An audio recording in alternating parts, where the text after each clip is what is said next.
Hey everyone, welcome back for another deep dive. Today we're going to tackle a topic that you might not expect. Oh, We're going to be talking about Napoleon Bonaparte, Napoleon. but not about his military strategies or, his rise to power. What else is there? This time we're diving into his love life. His love life. We'll be exploring an article. It's called Napoleon Bonaparte's Mistresses and Love Affairs.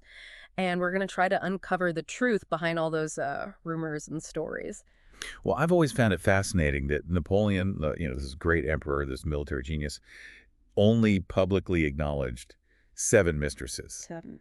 But historians suggest there were likely at least 21. Wow. That's quite a discrepancy. It is, and it makes you wonder what else he might have been keeping secret. Well, it's interesting because, Napoleon himself once said that love is a distraction for a warrior and a trap for an emperor. Right. Like he almost knew it could be his weakness. It does make you wonder, doesn't it? I mean, here's this man driven by ambition, conquering nations. Yeah. But was he truly capable of love? Or were all these relationships just calculated moves in his grand game of power? It's a good question. And, we can't talk about Napoleon's love life without starting with Josephine. Ah, Josephine. She wasn't just another mistress. She was the empress. The love of his life, at least for a time. Their love story is truly captivating. He was completely smitten with her, showered her with gifts, those famous love letters he wrote from the battlefield. Oh, yeah. But sadly, as Napoleon's power grew, so did the pressure to produce an heir, a legitimate heir. And sadly, Josephine couldn't provide that. It's a classic tale of love versus duty. It's almost Shakespearean. It is. And ultimately, political ambition triumphed over personal feelings. So Josephine became a casualty of Napoleon's rise to power. You could say that. It was a political necessity at the time. He needed an heir to secure his legacy, to forge alliances. Right, right. And it's important to remember the context here. France had just come out of a revolution. Exactly. Europe was a powder keg of political intrigue and rivalries. So Napoleon was under immense pressure to maintain control. Absolutely. And sadly, Josephine became a pawn in that game. It's a heartbreaking story, but Napoleon's romantic life didn't end there, did it? Oh, not at all. And some of these stories are truly incredible. Like the one about Pauline Forez. Ah, yes. Napoleon's Cleopatra. She disguised herself as a man to follow her husband to Egypt. Can you imagine such daring? It makes you wonder what drove her to such lengths. Was it just love? Or something more? Well, it's worth noting that women in that era often had very limited options. Right. So maybe this was her way of taking control, asserting her agency. That's an interesting perspective. And to think she ended up as Napoleon's mistress. Well, he did orchestrate her husband's absence by sending him off on a mission. Talk about a strategic move. He was definitely playing the long game. He was. And this was a pattern throughout his life. He saw opportunities and he seized them, even in matters of the heart. So even amidst military campaigns and political maneuvering, there was still time for romantic intrigue. Oh, absolutely. And Napoleon wasn't the only one. Napoleon had quite a few mistresses, each with their own unique story. We're going to be diving into some of those stories. We're going to be talking about the opera singers, the actresses, the women who bore him children. It's a complex and fascinating web. And I think we've only just begun to unravel it. We have a lot more to explore. So stay tuned. We're going to be right back after a short break. And we'll delve deeper into the world of Napoleon's love affairs. Emily Krauss disguised as a boy to be with Napoleon during a military campaign. It's a story you couldn't make up. I know. It's incredible. She even gave birth to his son, Eugene. She did. And Napoleon actually acknowledged Eugene as his son. Really? What kind of relationship did they have? Napoleon made sure both Emily and Eugene were well taken care of. He gave her the title of Baroness, Wow. So not only did she have this amazing adventure, but her son actually benefited from it. He did. Napoleon appointed Eugene as Viceroy of Italy. So it seems like kind of a happy ending for Emily, right? Well, not quite. Emily's newfound wealth went maybe to her head a little bit. She had a bit of a spending problem. Oh. What did she spend it all on? Well, she developed a rather unusual hobby. She started a private zoo. A zoo? Yeah, a zoo, with all sorts of exotic animals. That's pretty extravagant, even for a baroness. It was.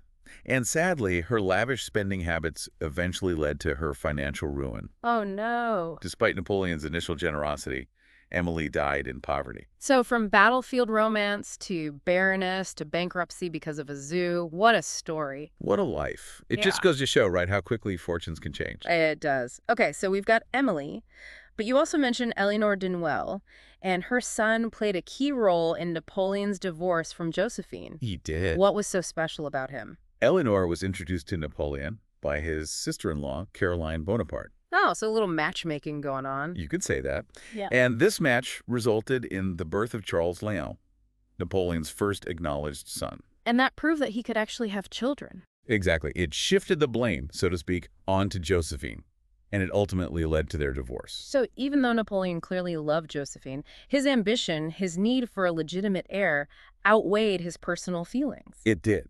And it's a pattern we see throughout his life, isn't it? Yeah. This tension between his heart and his head. Yeah, it really is. Okay, we've got Emily, we've got Eleanor, both mothers to Napoleon's children. Any other women in this category we should talk about? Well, we can't forget about Marie Waleska. Ah, yes, the Polish noblewoman. She was urged to become Napoleon's mistress, right? To try to persuade him to free Poland. It's true. At the time, Poland was under the control of Napoleon's enemies, Right. and Polish patriots saw Marie as their best hope. Wow, that's a lot of pressure to put on one woman. It was an incredibly difficult situation for her. Yeah, imagine being asked to sacrifice your personal life, your reputation, all for a political cause. Did it work? Did Napoleon fall head over heels and liberate Poland? Well, they did have an affair, Uh-huh. and Marie gave birth to his son, Alexandre. But Napoleon never fully committed to freeing Poland. Oh, so it was all for nothing? Well, not entirely. He did continue to support Marie and their son, and perhaps her efforts did sway him somewhat in his policies towards Poland. But complete liberation, no, that didn't happen. It's a bittersweet story. Okay, so we've covered a lot here. We've talked about Pauline's adventures in Egypt, the heartbreaking story of Elizabeth de Vaudy. We've explored the lives of mothers who bore Napoleon's children. And we've seen how personal desires and political maneuvering were constantly intertwined in his life. What's next? Well, we can't wrap up our exploration of Napoleon's love life without talking about Albine de Montalon. Oh, yeah. His final mistress during his exile on St. Helena. It's an interesting story. It has to be a tragic ending, right? I mean, exile, heartbreak, what more could there be? It's actually more of a surprising twist, almost like history repeating itself, you know. Okay, now I'm really curious. Tell me more. What happened? So, Albine arrives on St. Helena with her husband. They both wanted to be part of Napoleon's inner circle, during his exile. So maybe not a love at first sight kind of situation, more like an opportunity to align themselves with a fallen emperor, perhaps. You could see it that way. Yeah. But even in defeat, Napoleon still held a certain power, a magnetism. People were drawn to him for various reasons. But how did they go from, polite society in exile to an affair? Well, Albine, despite being married, was quite a charmer. Uh-huh. Napoleon, even in exile, appreciated beautiful women. It's the tropics, this isolated island. Sparks flew. So even in exile, he wasn't immune to romance. It seems not. And they had 2 daughters together, Helene and Josephine. 2 more children. But you mentioned a twist. Did exile change Napoleon? Did it change his views on love and fidelity? Unfortunately, not really. It turns out Albine wasn't known for her fidelity either. Oh, no. So after a lifetime of having mistresses, he gets a taste of his own medicine. You could say that. When Napoleon found out about Albine's affair with another man on the island, he was furious. He dismissed her from his household. Wow, that's cold. It was the end of their relationship. The irony is almost too much to bear, isn't it? The man who said love was a trap for an emperor ends up betrayed by his own mistress. Seems he couldn't escape the complexities of love, even in exile. It really makes you think. Okay, so we've talked about Pauline, the opera singers, the actresses, the women who bore his children. We've covered a lot of ground. We have. And before we wrap up, I think we need to go back to Josephine. She was, after all, his great love. She was. And their story really offers a unique window into Napoleon's character, wouldn't you say? I would.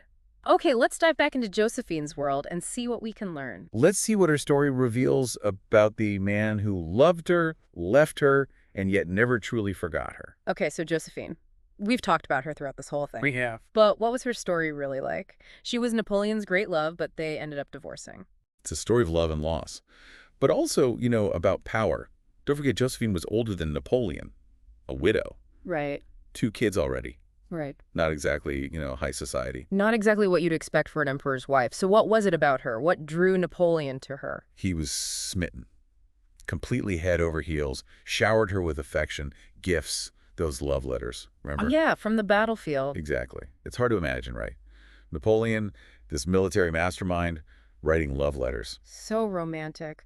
But then what happened? Was it just the pressure to have an heir? It was definitely a huge factor. Napoleon needed an heir to secure his dynasty, to appease all those, political factions. Right, right. It wasn't enough to just be a brilliant general. Not at all. Yeah. He needed his son to carry on the Bonaparte name. So Josephine got caught in the middle of all of this. She did. It was love versus politics. And in the end, politics won. Heartbreaking. Did Napoleon resent her, though, for not being able to give him an heir? There's no evidence of that. Even after the divorce, he made sure Josephine was taken care of. Empress Dowager. A huge estate. So even though it was over, he still cared about her. It seems that way. Their relationship was complex. He loved her, but he was also incredibly ambitious. What a story. I guess even emperors aren't immune to heartbreak. Do you think any of his other mistresses meant as much to him as Josephine? It's impossible to know for sure. We can speculate. But we only have, historical accounts. We don't know what was truly in his art. That's true. Well, I think we've covered a lot today. Pauline's wild adventure, Oh, yeah. Elizabeth Devotti's tragic end. We talked about the mothers of his children. It seems like Napoleon's life was full of intrigue, on and off the battlefield. It really was. And his love life was just as dramatic as his military campaigns, wasn't it? Definitely. So what's the biggest takeaway for you? What do you want our listeners to remember about all of this? I think it's important to remember that history isn't just about dates and battles and, big events. It's about people, real people, with emotions and desires and flaws. Right. And Napoleon, for all his power and ambition, was still human. He was. And his love life shows that. He made choices, some good, some bad, just like all of us. Exactly. And I think, by exploring these personal stories, we can gain a better understanding of history itself. Yeah, I agree. So we set out to learn about Napoleon's mistresses, and we did. We saw how his ambition shaped his choices, how love and politics were constantly intertwined in his life. And, we got a glimpse into the heart of a very complex man. We did. He conquered nations, but he also had his heart broken. So was Napoleon truly capable of love? Or was he, as he said, a prisoner of his own ambition? Maybe it was both. Maybe love and ambition weren't so different for him. Maybe they fueled each other. It's a question that's, still open for debate. And maybe that's the beauty of history. It doesn't always give us easy answers. It makes us think. It makes us question. Exactly. History isn't about memorizing facts. It's about engaging with the past and trying to understand, the complexities of human nature. Well said. We started with Napoleon's love affairs, but I think we ended up learning a lot more than that. About him, about the time he lived in, about, the enduring power of both love and ambition. I think so, too. Maybe our listeners will be inspired to, explore other historical figures, to delve into their personal lives and see what they can learn. There are so many fascinating stories out there just waiting to be uncovered. That's a great point.